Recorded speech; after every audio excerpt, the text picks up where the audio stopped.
ମୁଁ କୁଆଡ଼େ ବାହାରିକି ଯାଉଛି ରାତିରେ ଜାଣିବା ପାଇଁ ଚାହୁଁଛନ୍ତି ତ? ସୋ ଭିଡ଼ିଓକୁ ପୁରା ଏଣ୍ଡ ଯାଏଁ ଦେଖନ୍ତୁ।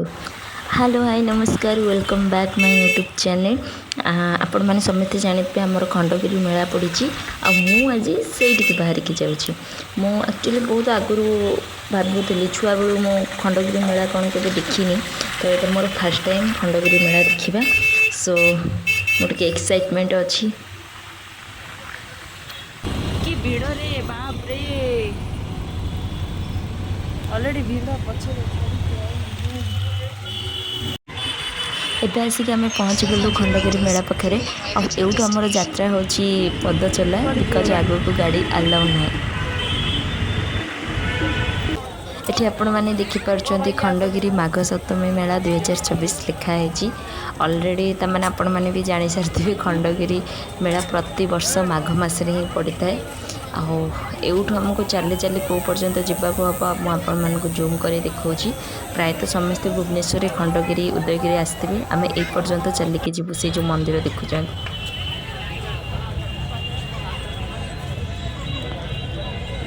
ଆଜିକାଲି ଭୁବନେଶ୍ୱରରେ ପୁରା ଫ୍ୟାସନ୍ ହେଇଗଲାଣି ଟାଟୁ।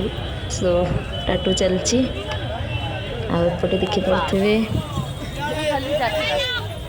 ଖାଲି ଯାତ୍ରା ବାପରେ, ଖାଲି ଟାଟୁ ଆଉ ଏ ଯେଉଁ ଚିତାକୁଟା।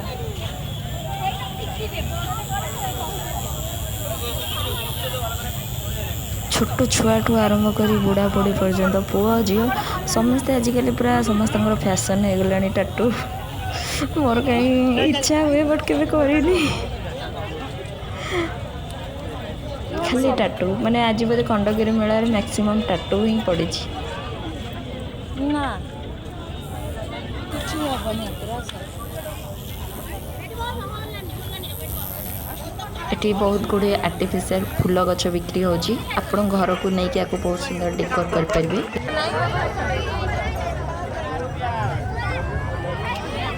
ଘର ଗୋଟେ ନାହିଁ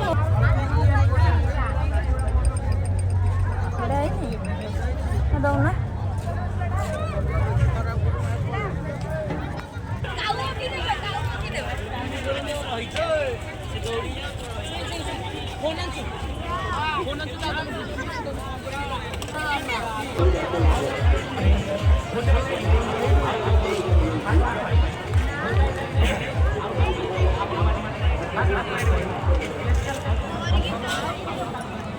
ଏଠି ବି ଆପଣମାନେ ଦେଖିପାରୁଛନ୍ତି ବହୁତ ଗୁଡ଼ିଏ ଆର୍ଟିଫିସିଆଲର ସବୁ ଲଗା ହେଇଛି। ଆଣ୍ଡ ମୋତେ ତ ବହୁତ ବଢ଼ିଆ ଲାଗେ।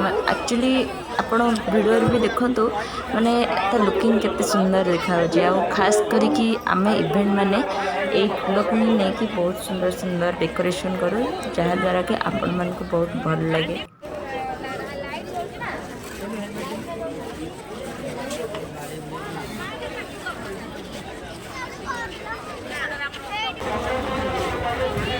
ତାପରେ ଯାଉ ଯାଉ ମୋର ଏବେ ନଜର ପଡ଼ିଛି ଏଠି କଣ୍ଢେଇ ଉପରେ। ଆଉ ଆକ୍ଚୁଆଲି ଦେଖନ୍ତୁ, କି ସୁନ୍ଦର ସୁନ୍ଦର କଣ୍ଢେଇ, ଓନ୍ଲି 150 200। ମନ ତ କରୁଛି ସବୁ ନେଇଯିବି, ଏମିତିକି 100 ବି ଅଛି। ମନ କରୁଛି ମୁଁ ସବୁ କଣ୍ଢେଇ ନେଇକି ପଳେଇବି।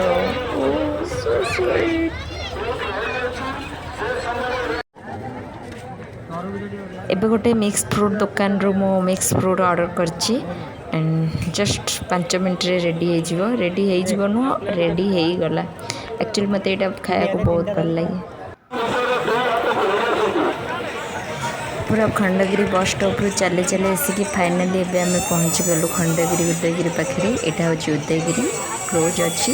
ଆମେ ଏବେ ଏପଟ ସାଇଡ଼୍କୁ ଯିବୁ ଖଣ୍ଡଗିରି, ଯେଉଁଠିକି ଖଣ୍ଡଗିରି ମେଳା ପଡ଼ିଛି। ବାବାମାନେ ସବୁ ଆସିଛନ୍ତି ଦେଖିବା ପାଇଁ।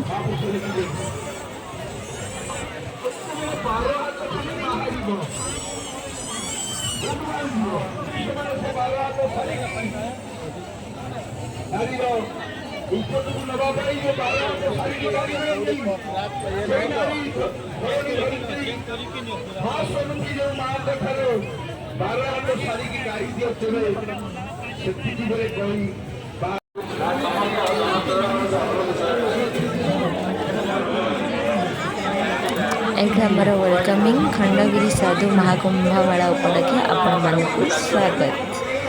ସୋ ଭିତରକୁ ଚାଲନ୍ତୁ, ଏଣ୍ଟ୍ରି କରିବା ଏବେ। ପ୍ରତିବର୍ଷ ଏହି ମାସରେ ମାଘ ସପ୍ତମୀ ମାସରେ ବହୁତ ସାଧୁ ସନ୍ଥ ଏମିତି ଆସିଥାନ୍ତି ଏହି ଖଣ୍ଡଗିରି ମେଳାକୁ। ଏଠି ଦେଖିପାରୁଥିବେ ଜଣେ ସାଧୁ ବସିଛନ୍ତି, କିଛି କଥାବାର୍ତ୍ତା ହେଉଛନ୍ତି। ଛୁଆଟା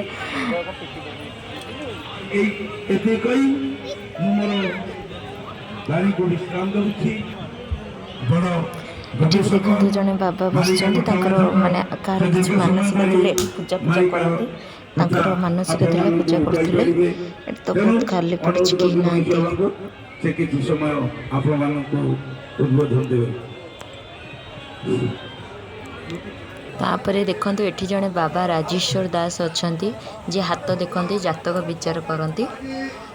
ଆକ୍ଚୁଆଲି ଜଣେ ଦେଖାଉଛନ୍ତି ତାଙ୍କ ଜାତକ ବିଚାର କରୁଛନ୍ତି, ବଟ୍ ମୁଁ ଏସବୁ ବିଲିଭ୍ କରେ ନା, କାହିଁକିନା ମୁଁ ମୋ କର୍ମ ଉପରେ ବହୁତ ବିଲିଭ୍ କରେ। ଯାହା ତ ହେବାର ଥିବ ସେ ନିଶ୍ଚୟ ହେବ। ପ୍ରଭୁ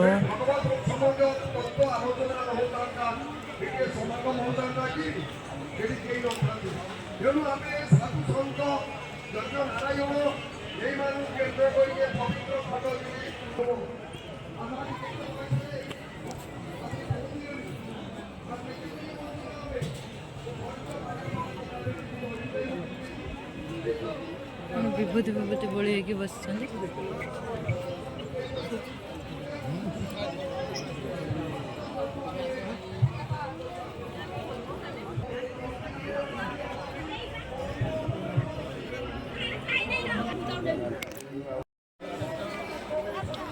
ଇଏ ମୋ ବିଭୂତି ଟିକେ ଲଗେଇ ଦେଇଛି।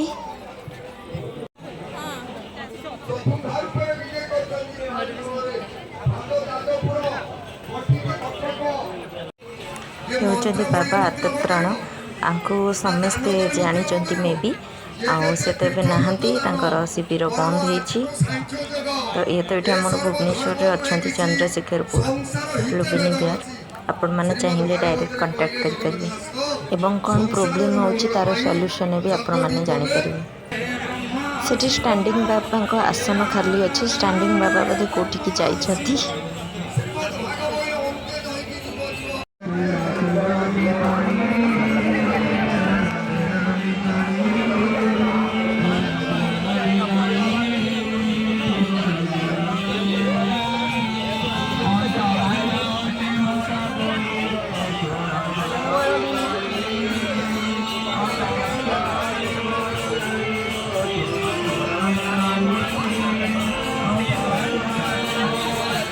ଏ କ'ଣ ନାମ ଖାଇବା?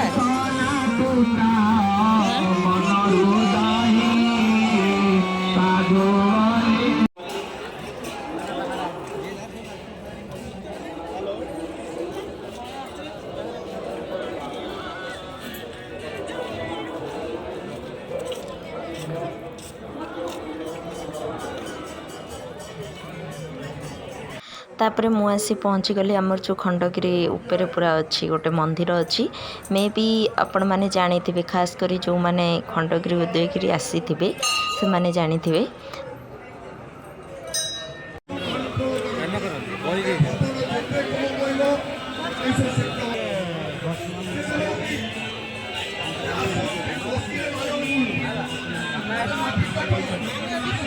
ଏବେ ଦେଖନ୍ତୁ ଫାଇନାଲି ଷ୍ଟାଣ୍ଡିଂ ବାବା ଆସିଗଲେ। ଆଉ ମୁଁ ବୋଧେ ସେଇ ଷ୍ଟାଣ୍ଡିଂ ବାବା ଦେଖିବା ପାଇଁ ହିଁ ଆସିଥିଲି, ବିକଜ୍ ମୁଁ ୟୁଟ୍ୟୁବରେ ବହୁତ ଷ୍ଟାଣ୍ଡିଂ ବାବାଙ୍କର ଭିଡ଼ିଓ ହିଁ ଦେଖିଲି। ସେଥିପାଇଁ ମୁଁ ଟିକେ ଭାବିଲି ମୁଁ ଟିକେ ଏମିତିରେ ଖଣ୍ଡଗିରି ମେଳା ବୁଲିବା ଫାର୍ଷ୍ଟ ଟାଇମ୍ ବି ହେଇଗଲା, ପ୍ଲସ୍ ଷ୍ଟାଣ୍ଡିଂ ବାବା ବି ଦେଖିବା ହେଇଗଲା।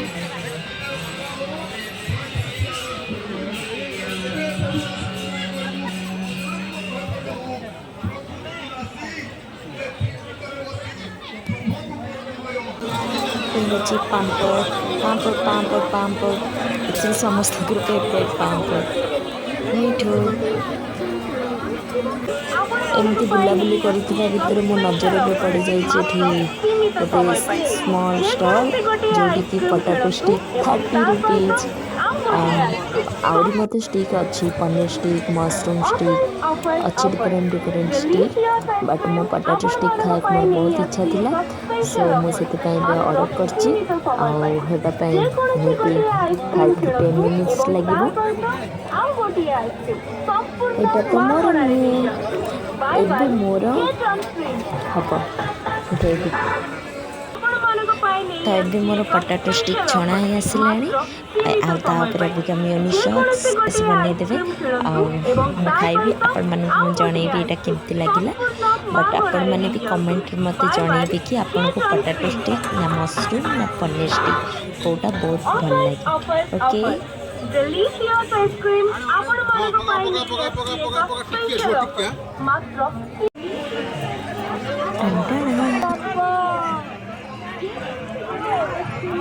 କେତେ ଦିନରୁ ଇଚ୍ଛା ଥିଲା ଖାଇବା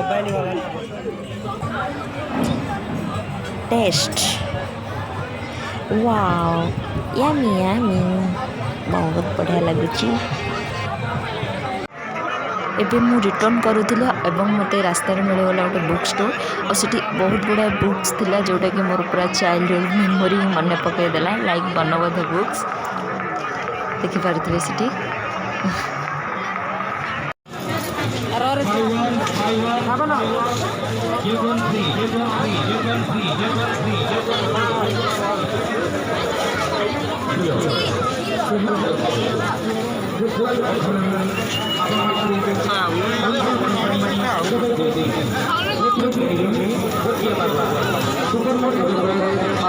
ये गोटे बहुत सुंदर लाइट एंड रूम को इतनी सुंदर कलरफुल कर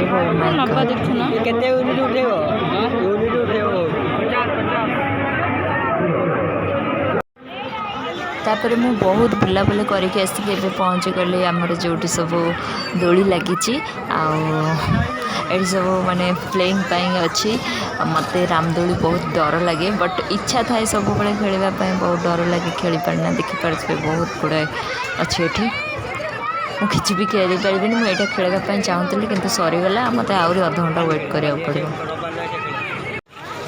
तापर एमती तो हेनी कि आम एत बुलाबुली कर ठुंका पुरी दोसा को मिस करजु इम्पॉसिबल। तो ऑलरेडी मुझे बहुत किसी खाई जार वीडियो मुझे करनी बट मु रिटर्न कलापर दोसा ऑर्डर कली एंड से रूम को लेकिन आसिकी खाइबार थिला से पार्सलटा मुझे ऑर्डर देछि आ मोर पार्सल रेडी होछि।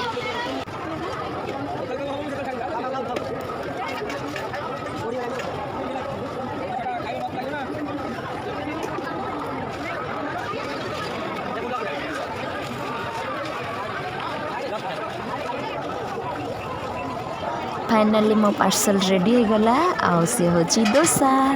मैं भी आसी पहुँची गली ब्रह्मपुर प्रसिद्ध आचार एंड पापड़ दुकान रे।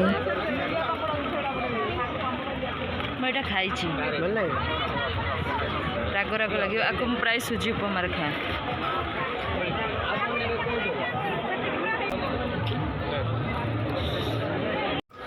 आम बुलाबुली सरीगला। तो बुली बुलिक आम जो जगार मुझे एंट्री करी पुणी आसी मुझे जगार पहुँची गली और पछपटे देखो आसिक अलरेडी 10:15 है बट भिड़ पर्यंत भी कमिनी 11 क्लोज हो सब दुकान एंड मत तो बहुत बढ़िया लगला एंड मु बहुत एंजॉय कली। आपण मैंने मो आगु बहुत एंजॉय करती मु बहुत लेट हो गली मत बहुत बड़ा लगला। Thank you so much and आपण मानक जदि मो वीडियोटी भल लगी लाइक शेयर एंड सब्सक्राइब करने को जमा भी भूलें। मो पुणी आपण मानक सहित देखा आ गोटे न्यू ब्लॉग रे से पर्यंत bye bye good night love you all.